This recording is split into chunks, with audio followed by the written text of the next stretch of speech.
If I were to encapsulate my existence in Easton, it would mirror this scenario. I lead a tranquil life, residing in a peaceful house within a serene community. My name is Martin. I'm 54 years old, and I've called this place home for over 30 years. My residence isn't anything extravagant. It's a modest, single-story, three-bedroom house situated on a street populated with similar dwellings. It's the kind of neighborhood where one could easily blend in if not paying close attention. I relocated here in the early 1990s, right after the real estate downturn. During that period, property values were volatile, and like many others, I secured a bargain that was too good to pass up. Initially, I anticipated nothing more than having a secure place to live, but over time, this small part of Easton transformed into my refuge. My home has its peculiarities, occasional squeaky floorboards and the like, but the aspect I cherish most is my garden. It's not an expansive estate, just a well-maintained backyard featuring a few vegetable plots and rose bushes that I've diligently cared for over countless hours. Additionally, there's a small above-ground pool. It's simple, but on a sweltering summer day, it provides all the relief I need. My daily routine is consistent. I rise early, tend to the plants, enjoy a cup of coffee, and sit quietly watching birds flit by. The neighborhood has always been calm. No conflicts, no excessive noise, no unwelcome disturbances. My neighbors are amicable, yet we largely keep to ourselves. I'm not fond of large gatherings or significant social events. I exchange nods and greetings when I'm out walking or grabbing a drink at the local pub. Life generally flowed smoothly, maintaining a comforting rhythm that, until recently, remained undisturbed. However, life has its way of disrupting tranquility unexpectedly. It was an ordinary Tuesday morning when I observed moving trucks parked outside the neighboring house. It was an older residence that had been vacant for several years after the previous owners, a kind elderly couple, relocated to a nearby senior living community. I had always assumed that house would eventually be listed for sale. It wasn't particularly remarkable, slightly worn, but it possessed that rustic appeal that's currently in vogue. Initially, I didn't think much of it.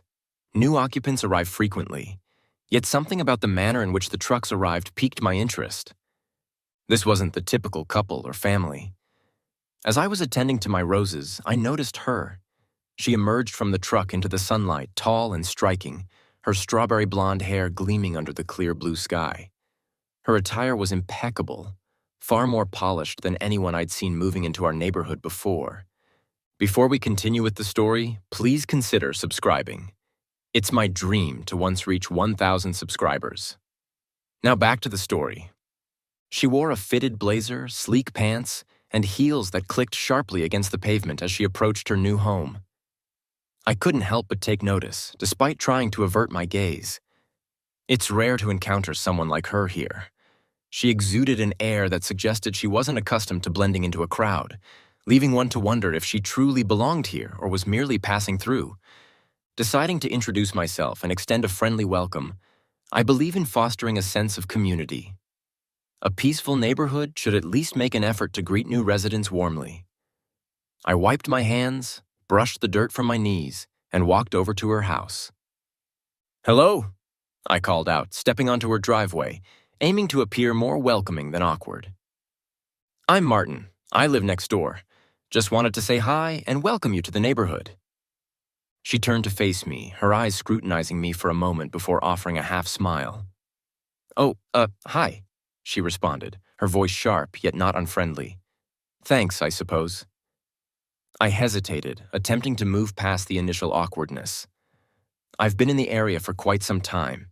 If you need anything, just let me know. Everyone here is friendly enough." She blinked, appraising me as if I were a curiosity. "Right," she replied almost absent-mindedly. Then she paused, looking over her shoulder before adding, "I'm sure I'll be fine. I don't really have anything on me, you know?" Her odd comment left me momentarily confused. "Oh no, I didn't mean it like that. I meant if you need help with the move or anything, I'm just next door." She dismissed my offer with a wave of her hand, an unusual demeanor settling around her. "Thanks, but no thanks," she said curtly, as if that was the last thing she desired. With that, she turned her attention back to the moving boxes. I stood there, slightly taken aback by the unexpected turn in our conversation. Most people in the area are friendly, even if somewhat reserved, but she seemed different.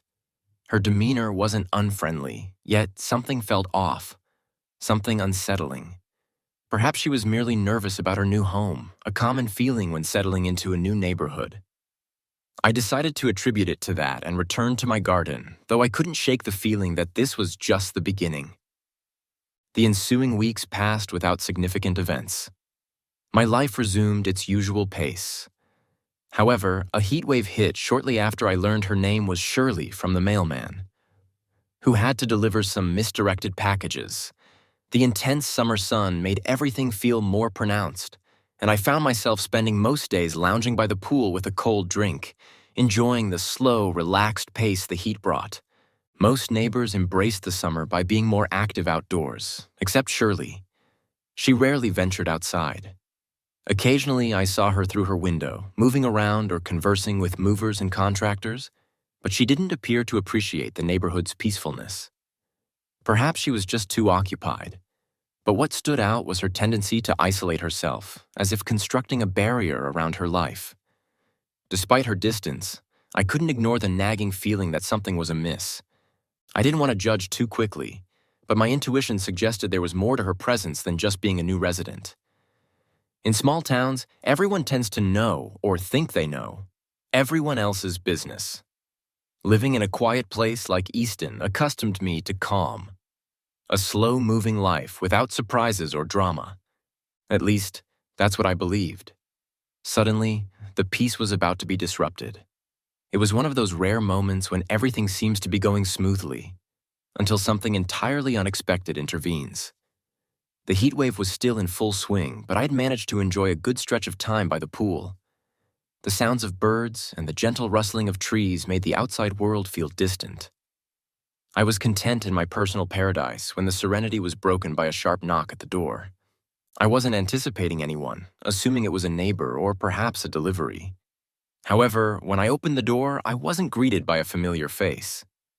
Instead, 2 officers stood on my doorstep, their uniforms crisp and expressions unreadable.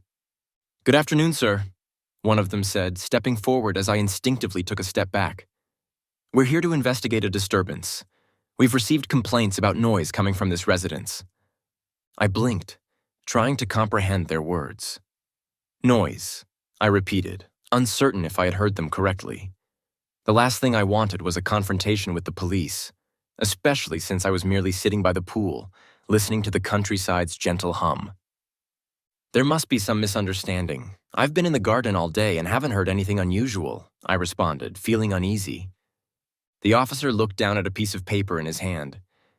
"We've had reports of someone making noise, and this address is linked to the disturbance. May we come in and take a look?" A sense of unease settled over me. This was absurd. I had lived here for decades without such issues. Nevertheless, I wasn't about to escalate the situation. "Sure, I'll show you around," I agreed, stepping aside. They entered the house, their eyes scanning the interior as if searching for something specific. I knew there was nothing to find. This was merely a misunderstanding.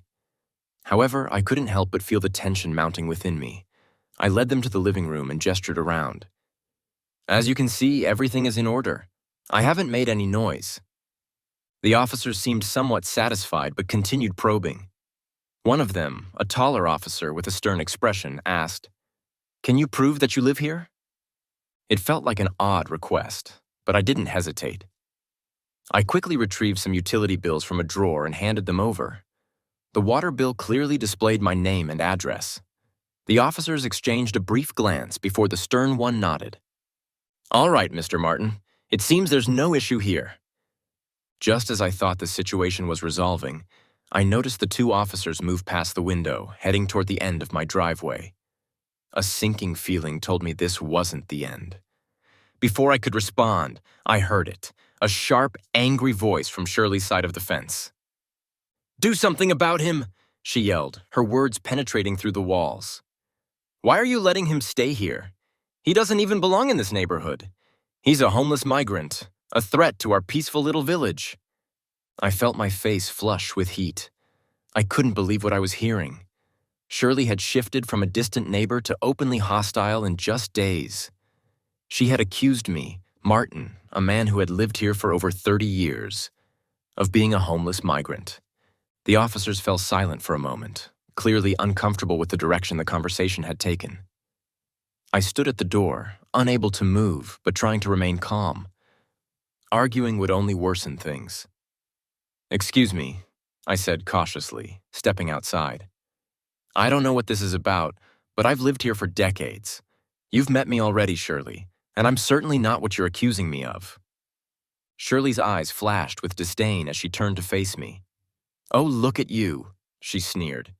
"Don't play innocent. We all know what you are. You're just a beggar trying to take advantage of this nice village.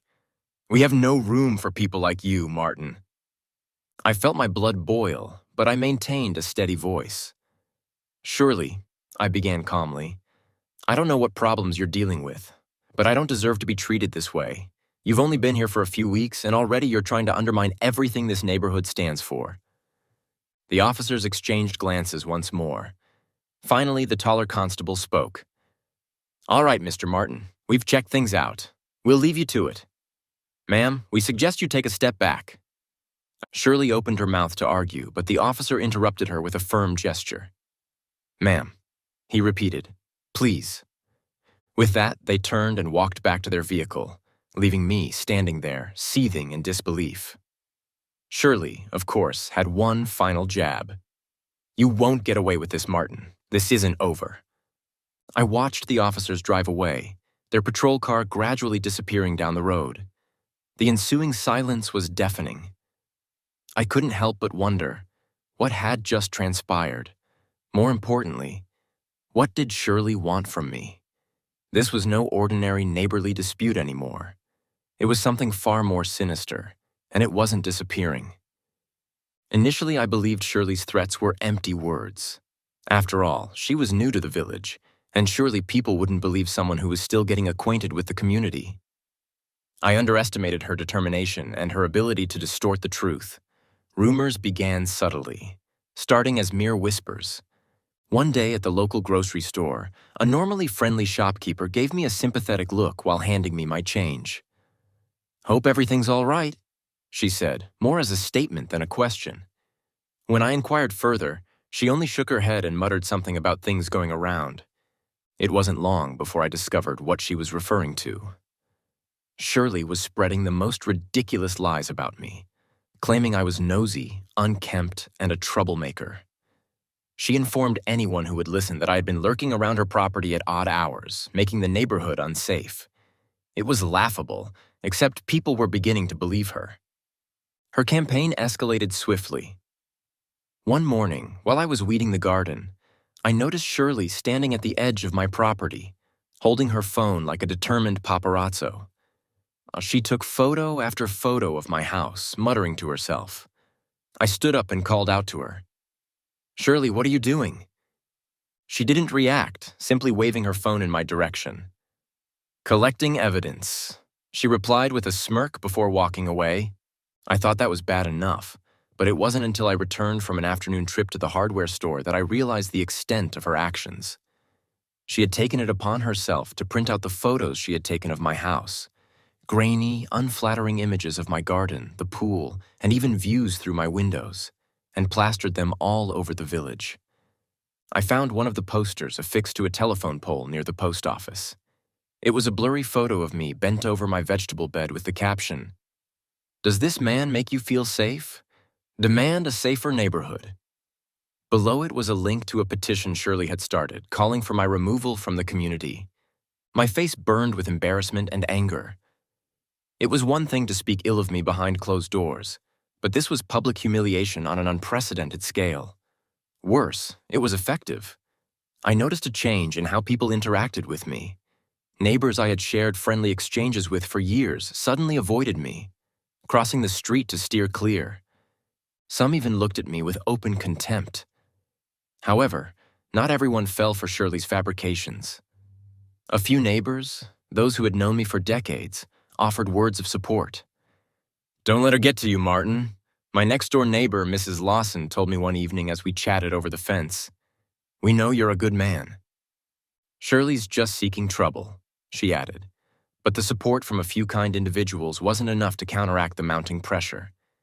It felt as though Shirley was omnipresent, poisoning the atmosphere with her falsehoods. Every time I left the house, I half expected to see another poster or hear another whisper. I kept telling myself to remain calm and rise above it, but the stress was becoming overwhelming. My sleep was disturbed, and every minor noise outside made me jittery. The breaking point came one evening when I discovered Shirley lurking in my garden. I had been inside reading when I heard rustling near the back fence. Peering out the window, I saw her crouched near my rose bushes, phone in hand. I stormed outside. "What the hell do you think you're doing?" She stood up, unfazed by my anger. "Just documenting the state of your property," she replied with a smug grin. "The parish council will want to see this." I clenched my fists, striving to stay composed. "You're trespassing. Get off my property now." She laughed. "Oh, Martin, don't be so dramatic. I'm doing this for the good of the neighborhood."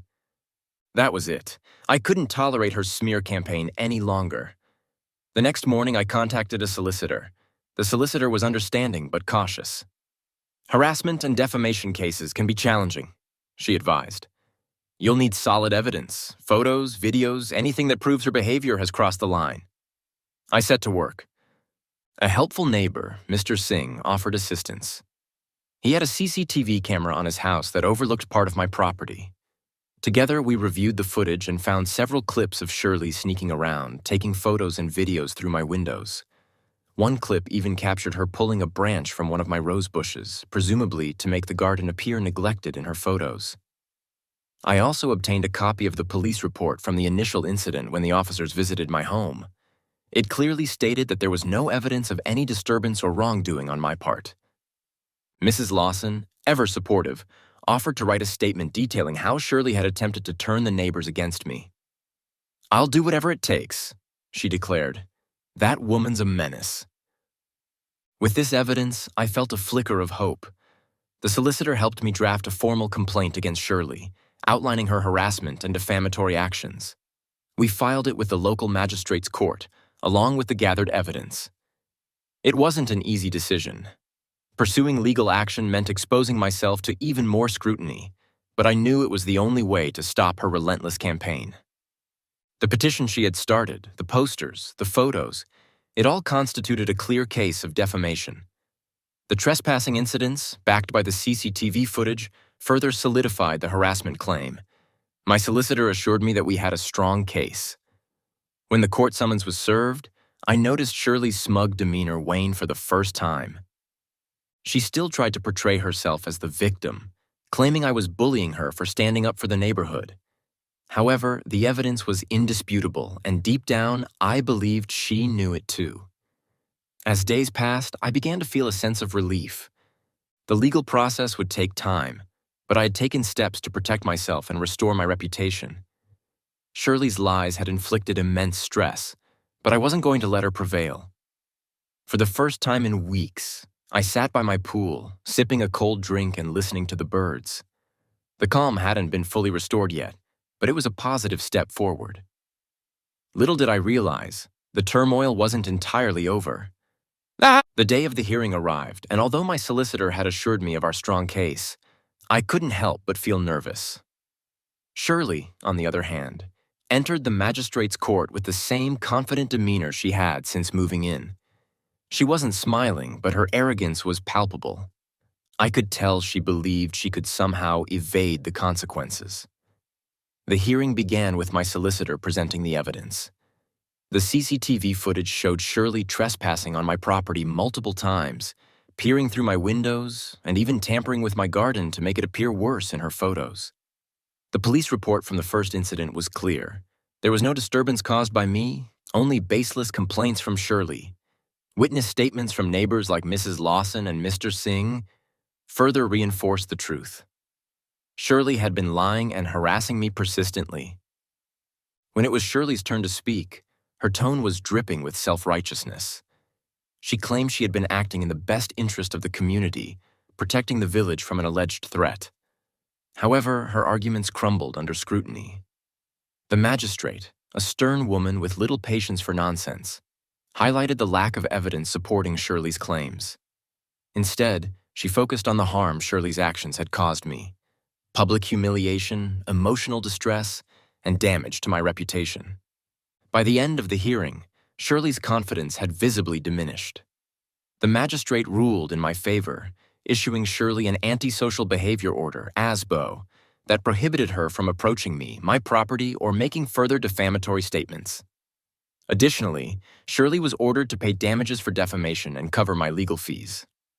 The magistrate emphasized that any violation of the ASBO would result in immediate legal consequences, including potential criminal charges.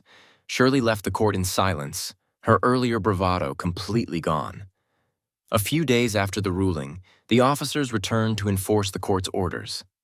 I watched them approach Shirley's house from my garden. Though I couldn't hear their conversation, her reaction was clear. Her eyes widened and she began gesturing wildly, evidently trying to argue her case. But the constable stood firm, handing her a formal notice to comply with the court's decision.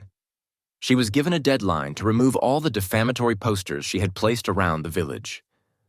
One by one, she reluctantly took them down, her face flushed with embarrassment as villagers watched.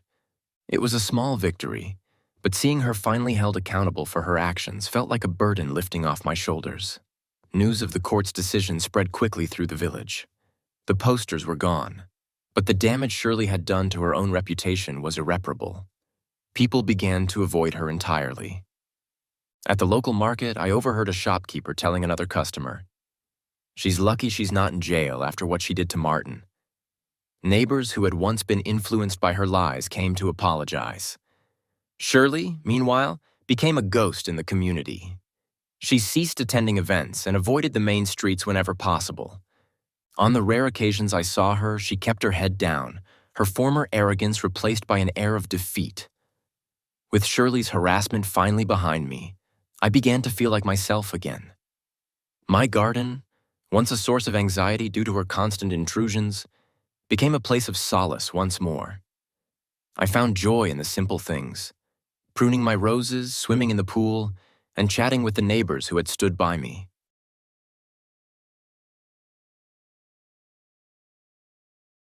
I never imagined I'd be entangled in a courtroom dispute over my very own backyard pool, especially since I'm not a member of any homeowners association. Yet that's precisely what transpired last summer, and it was quite the ordeal. My name is Alex, and for almost 2 decades, I've resided in my simple 4-bedroom bungalow on the town's edge. It's a peaceful area, predominantly inhabited by longtime residents who have been here even longer than I have. We aren't part of any upscale planned neighborhood or the like, just a typical suburban street with ordinary homes and everyday people. Approximately 5 years ago, I decided to reward myself by installing an in-ground pool in my backyard.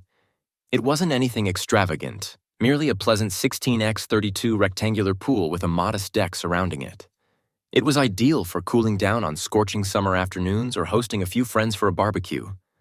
I followed all the necessary procedures, secured the permits, and had it professionally installed. The full package.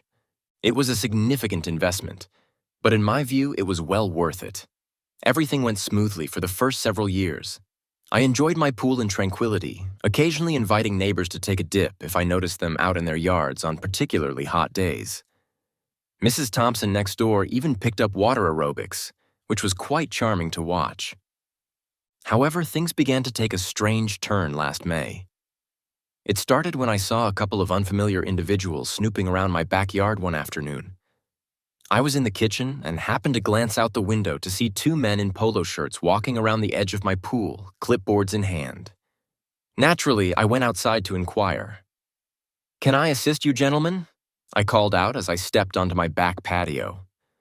They looked up, visibly surprised, as if they hadn't anticipated encountering the actual homeowner. "Oh, hello, ma'am," said the taller of the two, regaining composure. "We're conducting a routine inspection for the Crestwood Community Homeowners Association. Nothing to be concerned about." I frowned, puzzled. "I'm sorry, but there must be some misunderstanding. I'm not part of any homeowners association." The shorter man checked his clipboard. This is 1523 Oak Avenue, correct? Yes, but then you are indeed part of the Crestwood Community Homeowners Association, he stated firmly. Now, if you'll excuse us, we need to complete our inspection. I was taken aback. In nearly 20 years of living here, I had never heard of the Crestwood Community Homeowners Association. Something suspicious was clearly unfolding. I'm going to have to ask you to leave my property, I said resolutely. I am not a member of any homeowners association, and you do not have permission to be here. The two men exchanged looks before shrugging. Very well, said the taller one, but you'll be hearing from us soon. Good day, ma'am. As they walked away, I stood there bewildered. What on earth was that all about? A few days later, I received a certified letter in the mail from the Crestwood Community Homeowners Association. With apprehension, I opened it and began to read. Before we continue with the story, please consider subscribing. It's my dream to once reach 1,000 subscribers. Now back to the story. Dear homeowner, it has come to our attention that you have installed an in-ground swimming pool on your property without obtaining the necessary approval from the Crestwood Community Homeowners Association Architectural Review Committee. This is a direct violation of our covenants, conditions, and restrictions, CC and Rs. Furthermore, our recent inspection has determined that your pool does not comply with several of our community standards regarding size, fencing, and safety features. Therefore, you are required to remove the non-compliant pool within 30 days. Failure to do so will result in fines of $100 per day until the violation is resolved. Alternatively, you may bring your pool into compliance and open it for use by all Crestwood community residents as a communal amenity. In this scenario, the Homeowners Association will take responsibility for ongoing maintenance and upkeep. Please contact us immediately to discuss how you plan to address this issue. Sincerely, Linda Carter, President, Crestwood Community Homeowners Association. I had to read the letter multiple times before the absurdity fully registered. These individuals were attempting to assert authority over my property and essentially seize my private pool. It was utterly ridiculous. My initial reaction was to contact the police and report this as a potential scam. However, a quick online search revealed that there was indeed a Crestwood Estates development about half a mile from my neighborhood. They had started construction 2 to 3 years ago, building numerous identical large homes on what used to be an old agricultural property. Still, that had nothing to do with me or my residents. I had never signed any homeowners association agreement, and my property was clearly outside their designated area. This had to be a mistake or a brazen attempt at fraud. Either way, I wasn't going to accept it passively. I immediately sat at my computer and composed a response. Dear Miss Carter, I am writing in response to your letter dated May 20th concerning my backyard swimming pool. There appears to be a significant error, as I am neither currently nor have I ever been a member of the Crestwood Community Homeowners Association. My property at 1523 Oak Avenue predates your development by many years and is not subject to your CC and Rs or any other homeowners association regulations. The pool in question was legally installed with all the appropriate permits from the city. You have no authority over my property or how I choose to utilize it. Please be advised that any further attempts to assert control over my private property, including sending representatives to my land without permission, will be considered trespassing and dealt with accordingly. I trust this resolves the matter. Have a nice day. Sincerely, Alexander Reed. I printed the letter, made a copy for my records, and mailed it the very next morning. There, I thought, that should put an end to this nonsense. How wrong I was. Less than a week later, I received another certified letter from the Homeowners Association. This one was far less courteous. Dear Mr. Reed, we have received your response dated May 21st. Your assertion that you are not subject to the authority of the Crestwood Community Homeowners Association is noted but rejected.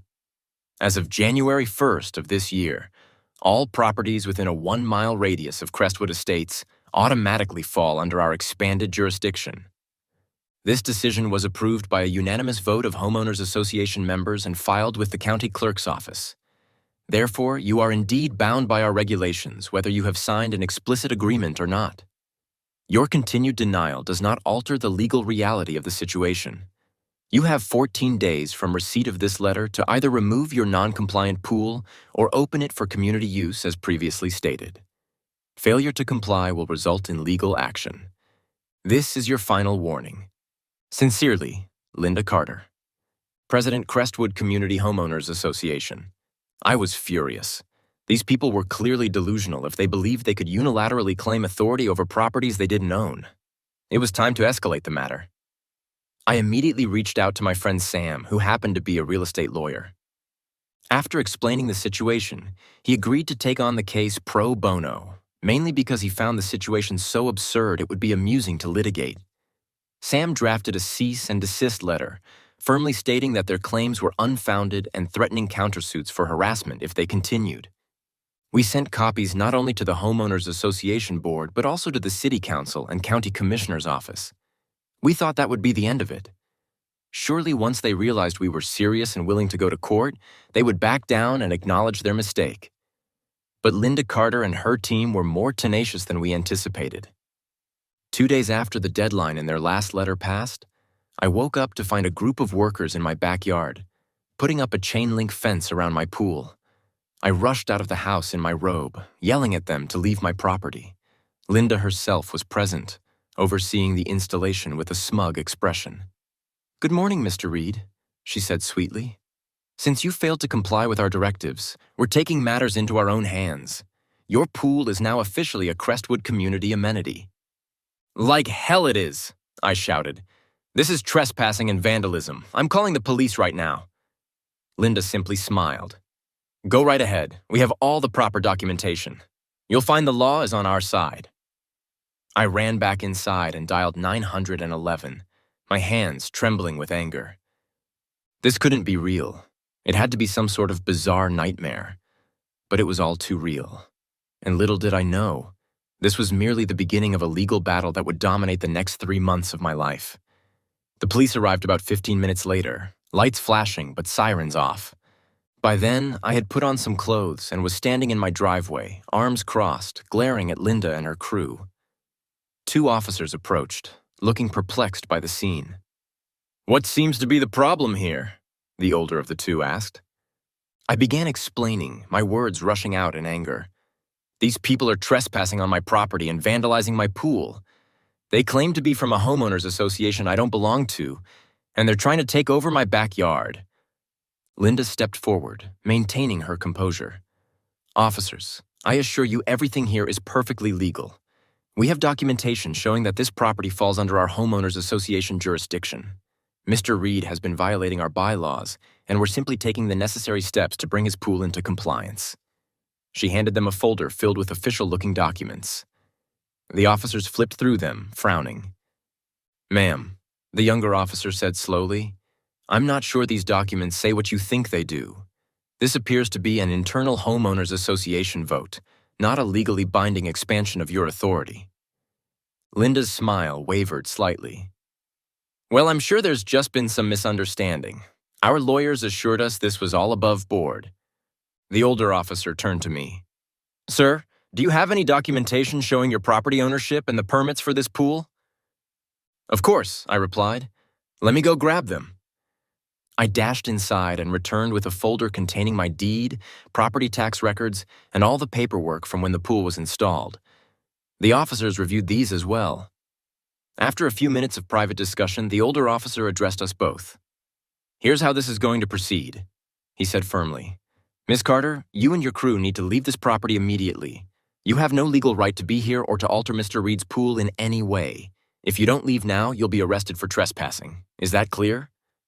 Linda's face turned an unusual shade of red, but she nodded stiffly. "As for you, Mr. Reed," the officer continued, "I strongly advise you to consult a lawyer. While it appears your property is not part of this homeowners association, they seem to believe otherwise. You'll want to resolve this legally to prevent further incidents." "I'm already on it, officer. Thank you." As Linda and her team packed up their fencing materials and left, I felt a mix of relief and lingering frustration. This wasn't over, not by a long shot. The ensuing weeks were a whirlwind of legal maneuvers.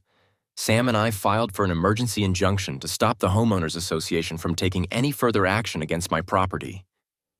We also initiated a lawsuit for harassment, trespassing, and attempted conversion of property. Predictably, the Homeowners Association countersued. They alleged that I was violating their regulations and owed thousands in fines and late fees. They even argued that by not explicitly opting out of their expanded jurisdiction, I had implicitly agreed to join their association. It was complete nonsense, of course, but Linda and her team seemed intent on prolonging the dispute, perhaps hoping I'd grow weary of fighting and concede. There was no chance of that. I was prepared to take this all the way to the Supreme Court if necessary. As the legal battle intensified, tensions in the neighborhood escalated. Most of my immediate neighbors supported me, equally outraged by the Homeowners Association's overreach. But the residents of Crestwood Estates were a different story. I began noticing cars from Crestwood Estates driving by my house slowly, their occupants staring at me as if I were some sort of criminal. There were whispers and pointed fingers whenever I went to the local grocery store. Someone even left a hostile note on my windshield, calling me a selfish pool homeowner association enforcer. It was surreal. Here I was, merely trying to defend my property rights, and suddenly I was being ostracized. The worst incident occurred about a month into the dispute. I woke up one Saturday morning to find my front yard covered in plastic pink flamingos, easily 100 of them. A large banner was stretched between two trees reading, "Share your pool, Grinch." I was furious. This was outright vandalism. I called the police again and they took a report, but without any witnesses or camera footage, there wasn't much they could do. As I angrily removed flamingos from my lawn, my neighbor Sam came over to assist. "This is getting out of hand, Alex," he said, shaking his head. "What are you going to do?" I sighed, tossing another pink bird into a trash bag. "I don't know, Sam. I can't back down. This is my home, my property. If I give in now, what's to stop them from making more demands later?" Sam nodded thoughtfully. "You're right. And hey, you know we've all got your back, right? This affects all of us. If they can bully you into submission, none of our properties are safe." His words ignited a spark of inspiration. "You know what, Sam? I think it's time we stop playing defense. Let's show the folks at Crestwood Estates how they like getting a taste of their own medicine." Over the next few days, I went door to door in my neighborhood, explaining the situation to anyone who hadn't heard and rallying support. Nearly everyone was on board with my plan. We established our own neighborhood association. Let's call it the Oak Avenue Community Alliance. It wasn't a homeowners association with any real authority, just a voluntary group of neighbors looking out for each other's interests. Our first order of business? We took a page from Linda's playbook and drafted some official-looking documents of our own.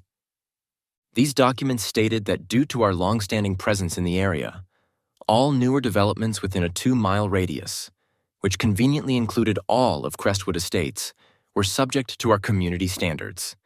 And what were those standards, you ask? Well, we had some fun with that part.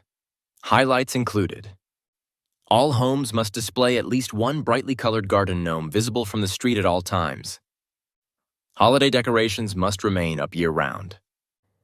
Lawns may only be mowed between 3 a.m. and 5 a.m. on Wednesdays.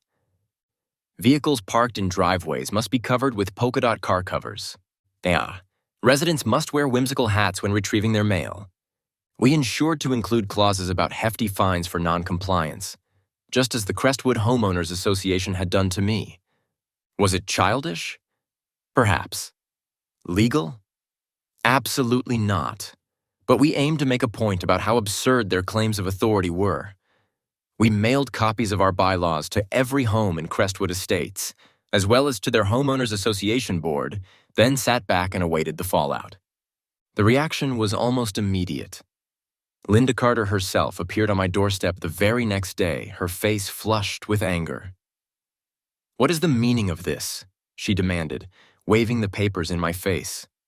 "You can't just declare authority over our neighborhood." I put on my most innocent expression. "Why not? That's exactly what you did to us. I'm simply following the precedent you set." This is different," she sputtered. "We're an established homeowners association with legal standing." I shrugged. "And we're an established neighborhood that predates your development. It seems to me we have more right to set rules for the area than you do. This is absurd, Linda insisted. None of our residents are going to follow these ridiculous rules. Oh, I raised an eyebrow, but I thought you believed in the importance of community standards and strict compliance with regulations. Isn't that why you've been harassing me about my pool? Linda's mouth opened and closed a few times, but no words came out. Finally, she turned on her heel and stormed off, muttering something about calling her lawyer. I couldn't help but smile. For the first time since this ordeal began, I felt like we might actually have the upper hand. Of course, we had no intention of enforcing our silly rules. The whole thing was just to make a statement. But over the next few days, we started noticing some amusing changes in Crestwood Estates. A few of the residents seemed to have a sense of humor. Garden gnomes began appearing on lawns. I spotted at least one person wearing a sombrero to check their mail, and someone even covered their luxury car with a polka dot sheet. It was evident that not everyone in the development was pleased with their homeowners association's aggressive tactics. Our little prank had exposed a division within their community, and it was beginning to widen. But Linda and her core group of homeowners association zealots weren't going to relent easily. If anything, our countermove only fueled their determination to assert their authority. The legal battle dragged on, with motions and responses flying back and forth. Our lawyers were confident we had the stronger case, but the homeowners association seemed intent on overwhelming us with paperwork and legal fees. As spring transitioned to summer, I found myself unable to even enjoy my pool, the very reason this entire fight had begun. Every time I thought about taking a swim, I imagined Linda and her associates watching from behind binoculars, taking notes on my unauthorized pool usage. It was starting to affect my mental health. I was stressed, irritable, and losing sleep.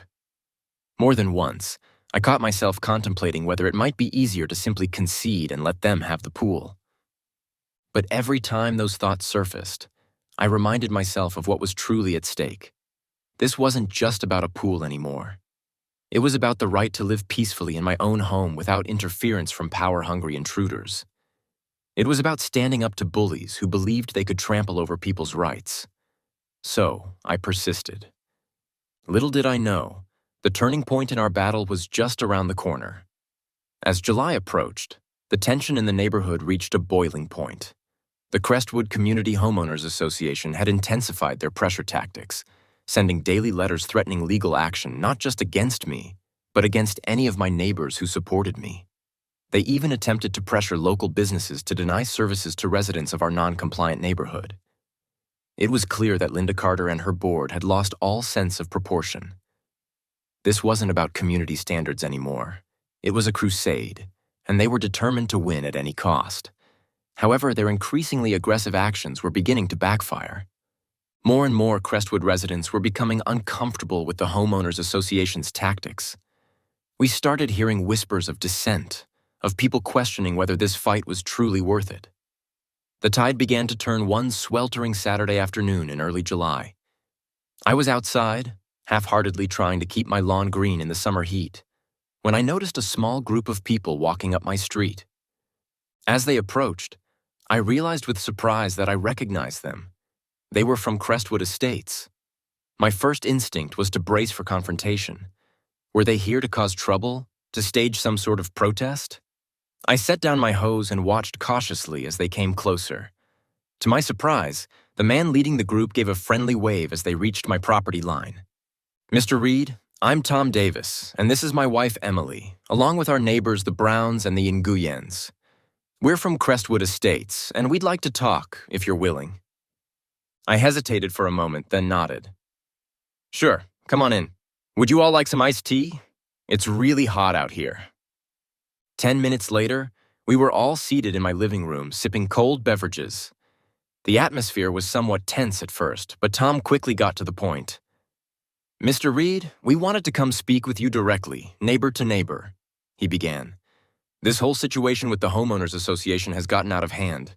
A lot of us in Crestwood didn't sign up for this kind of aggressive bullying." Emily nodded in agreement. "We purchased our homes there because we loved the neighborhood, not because we wanted to be part of some authoritarian homeowners association force." What they're doing to you and your neighbors is just not right. I felt a flicker of hope for the first time in months. I appreciate you saying that. Believe me, I never wanted this fight. I just want to be left alone to enjoy my home in peace. Mr. Brown, a distinguished older gentleman, spoke up next. We understand, and many of us feel the same way. The problem is, Linda Carter and her inner circle have too much power. They've been making decisions without properly consulting the rest of the homeowners, and anyone who voices opposition gets silenced. But that's going to change, Mrs. Nguyen added with determination in her eyes. We've been organizing. The next Homeowners Association meeting is in 2 weeks, and we're going to call for a vote to recall the entire board. I leaned forward, intrigued. You think you have the votes to do that? Tom nodded. We're pretty sure we do. This pool crusade of theirs was the last straw for many people, but we could use your help. My help? I asked, surprised. What can I do? We'd like you to come speak at the meeting, Emily explained.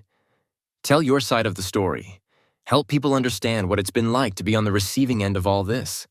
I think hearing directly from you could sway any undecided members, Tom added. I pondered for a moment.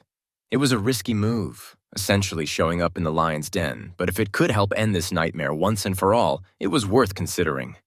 All right, I finally said. I'll do it, but I have one condition. Name it, Tom replied. If you succeed in recalling the board, I want a signed agreement stating that your homeowners association has no jurisdiction over my property or any homes outside the original Crestwood Estates boundaries. No exceptions, no loopholes. The group exchanged glances, then nodded in unison. That's more than fair, Tom said. If we win this vote, you'll have your agreement. You have my word. As they left later that day, I felt a weight lifting off my shoulders. For the first time in months, I dared to hope that this ordeal might finally be nearing its end. The next 2 weeks were a whirlwind of activity. I worked with Sam to prepare my statement for the Homeowners Association meeting, carefully crafting a message that would appeal to reason and community spirit rather than come across as antagonistic. Meanwhile, Tom and his group were tirelessly working within Crestwood Estates, rallying support for the recall vote.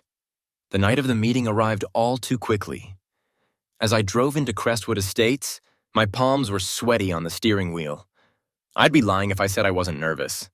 After all, I was walking into a room full of people who had been told for months that I was the enemy.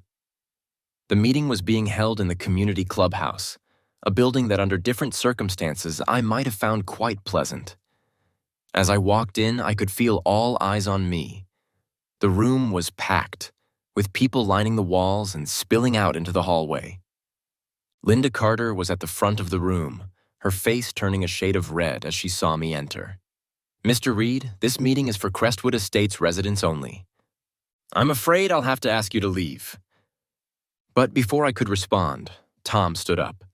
Actually, Linda, Mr. Reed is here at my invitation, as is his right under our bylaws. Article 7, Section 3 clearly states that homeowners may invite relevant speakers to address the association, subject to a simple majority approval of members present. He turned to the crowd. All in favor of allowing Mr. Reed to speak, please raise your hands. I held my breath as hands began to rise across the room. It wasn't unanimous, but it was a clear majority. Linda looked like she'd swallowed a lemon, but she knew she was outmatched on this point. Very well, she said tersely. Mr. Reed may speak, but I must insist we stick to the agreed-upon agenda. We have important business to discuss regarding the expansion of our community garden project. Tom stood up again. Actually, Madam President, I move to amend the agenda. I call for an immediate vote of no confidence in the current board, to be followed by a recall election if the motion passes. The room erupted in murmurs and exclamations. Linda banged her gavel frantically, attempting to restore order. This is outrageous. You can't just...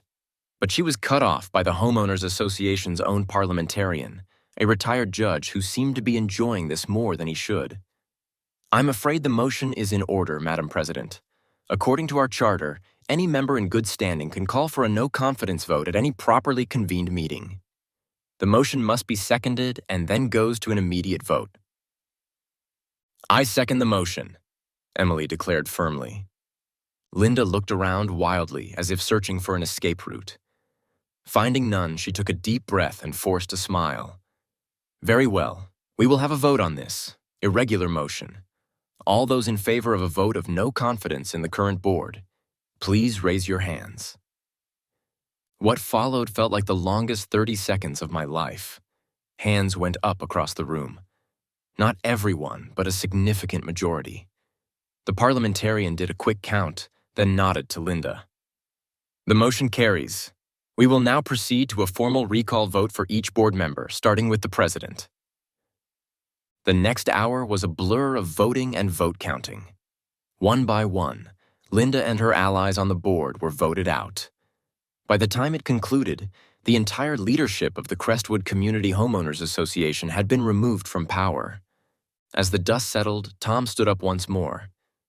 I move that we allow Mr. Reed to address the association as originally planned. Given the events of tonight, I believe his perspective is more relevant than ever. This time, the vote to let me speak was nearly unanimous. As I made my way to the front of the room, I could see Linda and her former board members huddled in a corner, looking shell-shocked. I cleared my throat and began to speak. Good evening, everyone. I know many of you may see me as an adversary, but the truth is, I'm just a homeowner like you. All I've ever wanted is to live peacefully in my home, enjoy my property, and be a good neighbor. For the next 15 minutes, I shared my story. I explained how it felt to suddenly be told my property wasn't my own, to be threatened and harassed over a pool I'd legally installed years before your development even existed. I talked about the stress, the sleepless nights, the feeling of being under siege in my own home, but I also emphasized that I didn't blame the residents of Crestwood Estates. I acknowledged that they too had been victims of an overzealous board that had lost sight of what truly matters: community, neighborliness, and respect for each other's rights. As I concluded, the room was silent for a moment. Then, to my astonishment, people began to applaud. It started slowly, but built until nearly the entire room was clapping. An older woman I didn't know stood up, tears in her eyes. Mr. Reed, on behalf of Crestwood Estates, I want to apologize for what you've been through. This is not who we are, not who we want to be as a community. I hope you can forgive us. I was moved by her sincerity. There's nothing to forgive, I responded. Let's just move forward as neighbors, with respect for each other's rights and property. Tom then took over, outlining plans for a new, more limited homeowners association charter that would focus on community building rather than restrictive rules. True to his word, one of the first items they voted on was a clear statement that the Homeowners Association's authority ended at the original boundaries of Crestwood Estates. As the meeting concluded, people approached me to shake my hand, apologize, or simply introduce themselves. The atmosphere had completely transformed from hostile to welcoming. I left that night feeling a weight had been lifted off my shoulders. The legal issues would still take some time to fully resolve, but the threat was over. I could finally relax and enjoy my home and my pool in peace. The aftermath of that night brought some unexpected changes to our little corner of the world. With the Hardline Homeowners Association board gone, Crestwood Estates and my own neighborhood began to form genuine connections. We started hosting joint block parties, community picnics, and even a neighborhood watch program that covered both areas. Linda Carter and her core group of supporters mostly kept to themselves after the recall, though I did notice her peeking over her fence one day as I was enjoying a swim. I considered inviting her over. After all, wasn't that what started this whole mess? But in the end, I decided some fences were better left as they were. As for me, I learned a great deal through this ordeal. I discovered the importance of standing up for your rights, even when it's challenging. I realized that sometimes the best way to combat absurdity is with a bit of absurdity of your own. But most importantly, I learned that when neighbors come together and communicate openly, there's no problem too big to solve. Oh, and I finally hosted that pool party I'd been planning before all of this began. Let me tell you, that was the sweetest swim I've ever had.